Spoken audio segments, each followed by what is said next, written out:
Assalamu alaikum jama'a masu sauraron mu. A yau ma dai mun zo muku akan maganar cece-kuce da ake akan sabuwar waƙar da wannan fitaccen shahararren mawaƙi wato Ado Gwanja ya fitar mai suna Cas. Da Allah ɗan uwa ina ƙara roƙonka da idan yau ne farkon zuwan ka wannan tasha mai albarka kada ka sha'afa ka daure ka danna mana alamar nan ta subscribe kana ka danna alamar ƙararrawar sanarwa domin samun shirye-shiryen mu akai-akai da zarar mun ɗora masu inganci. Sannan kuma idan ba wani farkon zuwan ka wannan tasha mai albarka ba ina roƙonka da ka daure ka dinga mana share da like da comment domin hakan ne zai tabbatar mana da kuna bibiyar shirye-shiryen mu kuma kuna jin daɗin kasancewa da wannan tasha ta mai albarka a cikin shirye-shiryen da take kawo muku masu inganci.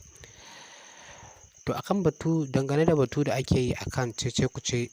game da waƙar da wannan fitaccen shahararren mawaƙi wato Ado Gwanja ya fitar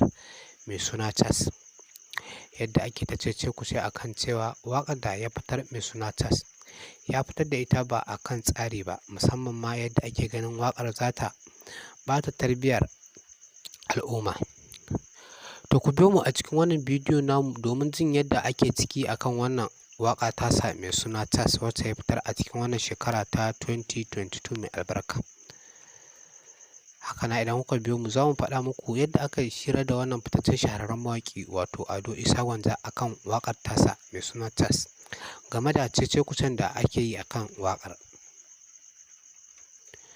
A yadda wannan fitaccen mawaƙi wato Ado Gwanja ya bayyana cewa yanzu haka ma wannan waƙa da kuke cece-kuce a kai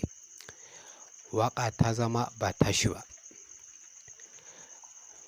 Ku ci gaba da kasancewa da wannan tasha ta mai albarka domin jin yadda aka yi hirar da shi har zuwa ƙarshe. Sai dai ina ƙara roƙonka da idan yau ne farkon zuwan ka wannan tasha mai albarka ka daure ka danna mana alamar nan ta subscribe kana ka danna alamar ƙararrawar sanarwa domin samun shirye-shiryen mu akai-akai da zarar mun ɗora.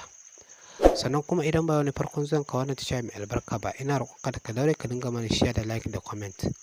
domin hakan ne zai tabbatar mana da kuna bibiyar shirye-shiryen mu kuma kuna jin daɗin kasancewa da wannan tasha ta mai albarka a cikin shirye-shiryen da take kawo muku masu inganci. Ku ci gaba da kasancewa da wannan tasha ta mai albarka domin jin yadda aka yi hira da wannan fitaccen shahararren mawaƙi a BBC dangane da sabuwar waƙar da ya fitar a cikin shekarar nan ta 2022 mai albarka mai suna Cas. Mu haɗu ku ta cikin wani sabon bidiyo namu na gaba domin jin yadda tattaunawa ta gabata. Sai dai ina ƙara roƙonka da idan yau ne farkon zuwan ka wannan tasha mai albarka kar ka daure ka danna mana alamar ta subscribe sannan ka danna alamar ƙararrawar sanarwa domin samun shirye-shiryen mu da zarar mun ɗora.